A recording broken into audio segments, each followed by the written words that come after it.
Hi again, everyone. I'm so happy to see you again. Today we are going to continue to learn about character traits and how they affect our characters in the book, How to Be Cool in the Third Grade. As always, this is a video, so if you're not sure or you need more time with the concept, feel free to pause or rewind until you're sure you understand what's happening. Make sure you have your pencil and your notebook, and let's get started. So that big overarching question is still, what factors motivate a person's viewpoint, and how can we cooperate with diverse ideas? I think you're going to see in this book, How to Be Cool in the Third Grade, how sometimes Robby has to interact with characters who have different ideas than him. And I'm sure that happens in your life too. And we're trying to see how can those people get along, even though they might have different ideas and different opinions. But our big goal today is to use evidence to prove that a character has a certain trait. So you can't just say, oh, that person, they're mean. You have to be able to tell me why they're mean. And especially in a book, you need to be able to tell me what in the book makes you think that they have that character trait. So today we're going to practice with some familiar characters, and then we'll move on to some unfamiliar characters, like some characters from How to Be Cool in the Third Grade. But first, we're going to review some of those character traits that we learned about last time. Remember that a character trait, there's two kinds. There's the physical trait, what someone looks like, and there's also the personality trait, how someone thinks or how they act, or how they feel. So there's those two kinds. But a character trait overall is how a character thinks, acts, or looks. So the character traits we learned last time were generous, someone gives something to someone, or selfish, you want to keep everything for yourself. Someone is honest, they always tell the truth, or dishonest, they lie. Someone is respectful, they're polite, they mind their manners. Someone's confident, they're not shy. They know that they know what they're doing. Someone's intelligent, they're smart. Or someone's cruel, they're really mean, like Cruella de Vil. Someone can be brave, they do things even though it scares them. Someone can be polite, like they open a door, they mind their manners. Or they can be impolite, the opposite of that. They don't treat people very well. And someone could be athletic, it means they're really good at sports, they're really good at physical activities. So you're going to use those character traits to describe some familiar characters to you, or some familiar people to you.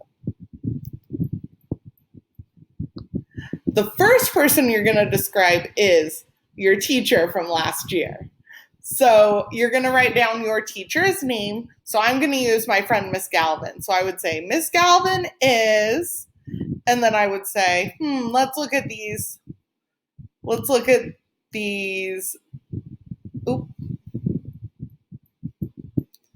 would say, let's look at these traits on the bottom. Miss Galvin is generous, selfish, honest. Let me think.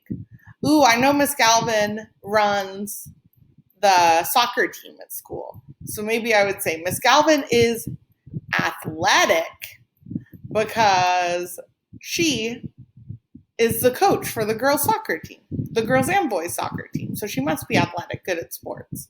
Now I want you to write down in your notes, your teacher from last year, or a teacher you know, is something. Pick one of those character traits at the bottom and tell me why. You cannot pick Miss Galvin because I just gave you that example. Then we'll start on the next one. This is a familiar fairy tale. I think you all know about Little Red Riding Hood and the Big Bad Wolf. So I'm going to think about Little Red Riding Hood.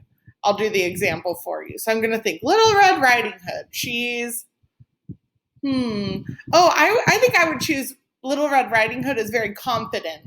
So I would say Little Red Riding Hood is confident because when she's going to Grandma's house across the woods, I remember she's like skipping and singing. Like she doesn't seem shy or afraid. She seems very confident with where she's going. In your journal, I don't want you to do Little Red Riding Hood. I want you to do the Big Bad Wolf. So you're going to write down the Big Bad Wolf is, pick a trait, and then because. Tell me why they are that trait. Don't forget those traits are at the bottom.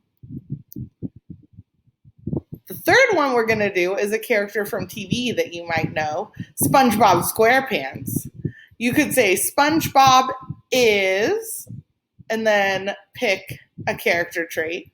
So maybe you would say SpongeBob is cruel. It's probably not one you would pick. Or you could say SpongeBob is selfish, or SpongeBob is honest. Pick a character trait for SpongeBob and tell me why. So you're going to write that in your notes. SpongeBob is whatever, because tell me why.